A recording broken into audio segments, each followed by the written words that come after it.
LED ಎಂದರೆ ಬೆಳಕು ಕೊಡುವ ಡಯೋಡ್ಗಳು. ಒಂದು LED ಬಲ್ಬಿನಲ್ಲಿ ಇಂತಹ ಹಲವು ಡಯೋಡ್ಗಳನ್ನು ಇರಿಸಲಾಗುತ್ತದೆ. ಹಾಗಾಗಿ ಒಂದು LED ಬಲ್ಬು ಹಲವಾರು ಡಯೋಡ್ಗಳು ಕೊಡುವ ಬೆಳಕನ್ನೆಲ್ಲ ಒಟ್ಟು ಸೇರಿಸಿ ಕೊಡುತ್ತದೆ.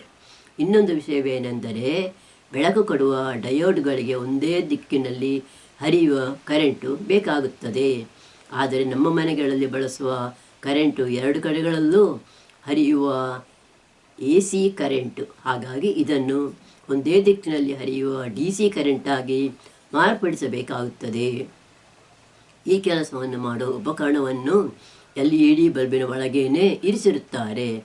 ಈ ಬಲ್ಬುಗಳ ಒಳಗೆ ಟ್ಯೂಬ್ಲೈಟ್ ಇಲ್ಲವೇ CFL ಬಲ್ಬುಗಳ ಹಾಗೆ ಪಾದರಸ ಇರುವುದಿಲ್ಲವಾದ್ದರಿಂದ ಇವನ್ನು ಕೆಟ್ಟು ಹೋದ ಮೇಲೆ ಹೊರಗಿಸುವ ಕೆಲಸ ಅವುಗಳಷ್ಟು ತೊಡಕಿನದಲ್ಲ.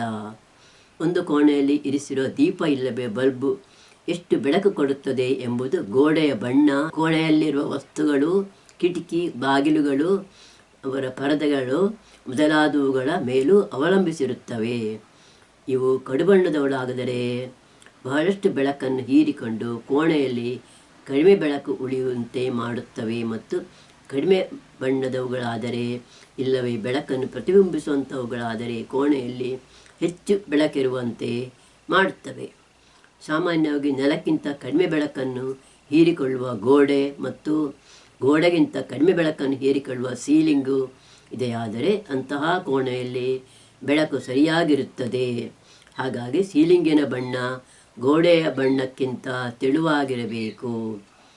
ಕೆಲವು ಮುನ್ನೆಚ್ಚರಿಕೆಗಳು: ಮನೆಯಲ್ಲಿ ಬಳಸುವುದಕ್ಕಾಗಿ ಹೊಸ ಹೊಸ ಉಪಕರಣಗಳನ್ನು ಕೊಂಡುಕೊಳ್ಳುವಾಗ ಅವಕ್ಕೆಲ್ಲ ಬೇಕಾಗುವಷ್ಟು ಕರೆಂಟನ್ನು ಒದಗಿಸಲು ಮನೆಯ ತಂತಿಗಳಿಗೆ ಶಕ್ತಿ ಇದೆಯೇ ಇಲ್ಲವೇ ಎಂಬುದನ್ನು ಗಮನಿಸಿದುವುದು ಒಳ್ಳೆಯದು. ಕೆಲವು ಮನೆಗಳಲ್ಲಿರುವ ತಂತಿಗಳಿಗೆ ಬಲ್ಬು, ಫ್ಯಾನ್ಗಳಲ್ಲದೆ ಒಂದೆರಡು ಉಪಕರಣಗಳಿಗೆ ಮಾತ್ರ ಕರೆಂಟನ್ನು ಒದಗಿಸುವ ಶಕ್ತಿ ಇರುತ್ತದೆ.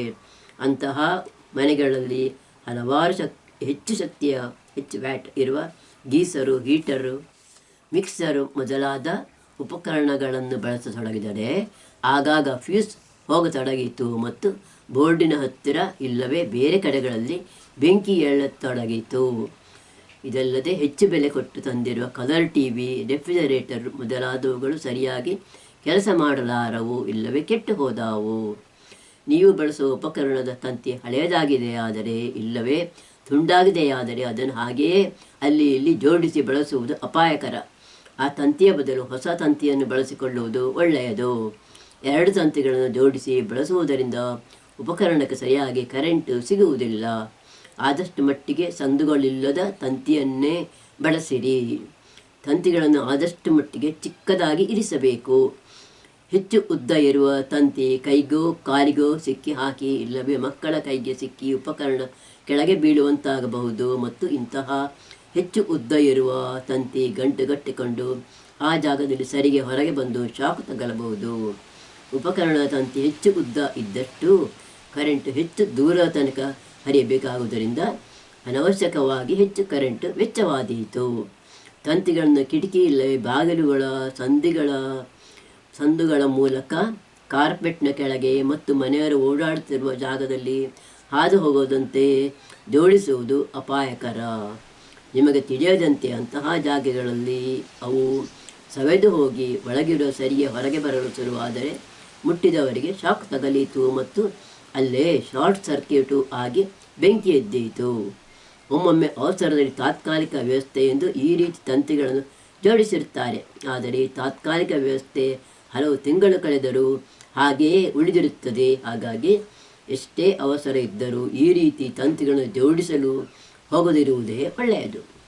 ಒಂದೇ ಸಾಕೆಟ್ಟಿನಿಂದ ಅಡಾಪ್ಟರ್ಗಳನ್ನು ಬಳಸಿ 2-3 ಉಪಕರಣಗಳನ್ನು ಬಳಸುವುದು ಅಪಾಯಕರ. ಸಾಕೆಟ್ಗೆ ಆ ಎಲ್ಲ ಉಪಕರಣಗಳಿಗೂ ಬೇಕಾಗುವಷ್ಟು ಕರೆಂಟು ಒದಗಿಸುವ ಶಕ್ತಿ ಇಲ್ಲವಾದರೆ ಅದು ಬಿಸಿಯಾಗಿ ಸುಟ್ಟು ಹೋದೀತು. ಇದಲ್ಲದೆ ಉಪಕರಣಗಳಿಗೂ ಕರೆಂಟ್ ಸರಿಯಾಗಿ ದೊರಕದೆ ಅವು ಬೇಗನೆ ಕೆಟ್ಟು ಹೋದವು.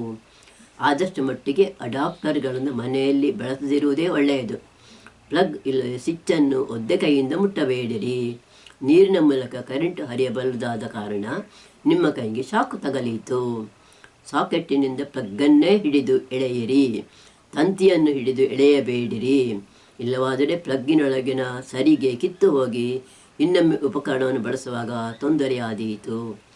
ಪ್ಲಗ್ ತುಂಬ ಬಿಗಿಯಾಗಿದೆಯಾದರೆ ಅದರ ಪಿನ್ನುಗಳ ಮೇಲೆ ಮೆತ್ತಗಿರುವ ಪೆನ್ಸಿಲಿನ ಸೀಸದಿಂದ ಉಜ್ಜಿರಿ.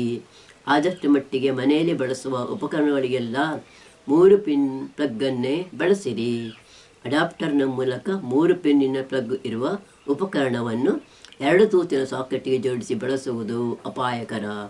ಫ್ಯಾನು, ಇಸ್ತ್ರಿಪೆಟ್ಟಿಗೆ ಮೊದಲಾದವನ್ನು ಪ್ಲಗ್ಗಿನ ಮೂಲಕ ಸಾಕೆಟ್ಟಿಗೆ ಜೋಡಿಸುವ ಬದಲು ತಂತಿಗಳನ್ನೇ ನೇರವಾಗಿ ಸಾಕೆಟ್ನಲ್ಲಿರುವ ತೂತುಗಳನ್ನು ಒಳಗಿಳಿಸಿ ಬೆಂಕಿ ಕಡ್ಡಿಯಿಂದ ಗಟ್ಟಿ ಮಾಡುವುದು ತುಂಬ ಅಪಾಯಕರ. ಪ್ಲಗ್ ಕೆಟ್ಟು ಹೋಗಿದೆಯಾದರೆ ಹೊಸ ಪ್ಲಗ್ಗನ್ನು ತಂದು ಜೋಡಿಸಿದ ಮೇಲೆಯೇ ಆ ಉಪಕರಣವನ್ನು ಬಳಸಲು ತೊಡಗಿರಿ. ಇಲ್ಲವಾದರೆ ನಿಮಗೆ ಅಲ್ಲದಿದ್ದರೂ ಮನೆಯಲ್ಲಿರುವ ಬೇರೆಯವರಿಗೆ, ಅದರಲ್ಲೂ ವಿಶೇಷವಾಗಿ ಮಕ್ಕಳಿಗೆ ಇಂತಹ ತಂತಿಗಳಿಂದಾಗಿ ಶಾಕ್ ತಗಲಬಲ್ಲದು. ಈ ರೀತಿ ತಂತಿಗಳನ್ನೇ ನೇರವಾಗಿ ಸಾಕೆಟ್ನೊಳಗೆ ತೂರಿಸಿ ಉಪಕರಣವನ್ನು ಬಳಸುವಾಗ ಸಾಕೆಟ್ನೊಳಗೆ ಬೆಂಕಿ ಏಳಬಲ್ಲದು ಮತ್ತು ಉಪಕರಣಗಳಿಗೆ ಸರಿಯಾಗಿ ಕರೆಂಟ್ ಸಿಗದೆ ಅವು ಬೇಗ ಕೆಟ್ಟು ಹೋಗಬಲ್ಲವು. ಹೀಗೆ ಒಂದು ಪ್ಲಗ್ಗಿಗೆ ಕೊಡಲು 5-6 ರೂಪಾಯಿಗಳಿಗೆ ಆಸೆ ಮಾಡಿ 100 ರೂಪಾಯಿ ಕೊಟ್ಟು ತಂದಿರುವ ಉಪಕರಣಗಳನ್ನು ಕೆಡಿಸುವುದು ಎಂತಹ ಜಾಣತನ. ಸಾಕೆಟ್ಗಳನ್ನು ಜೋಡಿಸಿರುವ ತಂತಿಗಳೊಳಗೆ ಒಂದರಲ್ಲಿ ಮಾತ್ರ ಕರೆಂಟ್ ಹರಿಯುತ್ತಿರುತ್ತದೆ, ಉಳಿದವುಗಳಲ್ಲಿ ಹರಿಯುವುದಿಲ್ಲ. ಸಾಕೆಟ್ಟಿಗೆ ಜೋಡಿಸಿರುವ ಸ್ವಿಚ್ಚನ್ನು ಯಾವಾಗಲೂ ಈ ಕರೆಂಟು ಇರುವ ತಂತಿಗೆ ಜೋಡಿಸಿರುವುದು ಅವಶ್ಯ. ಸಾಕೆಟ್ನ ಸ್ವಿಚ್ಚನ್ನು ಆಫ್ ಮಾಡಿದಾಗ ಅದರ ಯಾವ ತೂತಿನಲ್ಲೂ ಕರೆಂಟ್ ಇರಬಾರದು. ತೂತಿನಲ್ಲಿ ಕರೆಂಟ್ ಇದೆಯೇ ಎಂಬುದನ್ನು ಟೆಸ್ಟರ್ನ ಮೂಲಕ ತಿಳಿಯಬಹುದು. ಉಪಕರಣದ ತಂತಿ ಅದರಿಂದ ಬೇರೆಯಾಗಿದೆಯಾದರೆ ಮೊದಲು ಆ ತಂತಿಯನ್ನು ಉಪಕರಣಕ್ಕೆ ಜೋಡಿಸಿ ಆಮೇಲೆ ಅದನ್ನು ಸಾಕೆಟ್ಟಿಗೆ ಜೋಡಿಸಿರಿ. ಸಾಕೆಟ್ಟಿನಿಂದ ತೆಗೆಯುವಾಗ ಇದಕ್ಕೆ ವಿರುದ್ಧವಾಗಿ ಮೊದಲು ತಂತಿಯನ್ನು ಸಾಕೆಟ್ಟಿಂದ ಬೇರ್ಪಡಿಸಿ ಆಮೇಲೆ ಅದನ್ನು ಉಪಕರಣದಿಂದ ಬೇರ್ಪಡಿಸಿರಿ.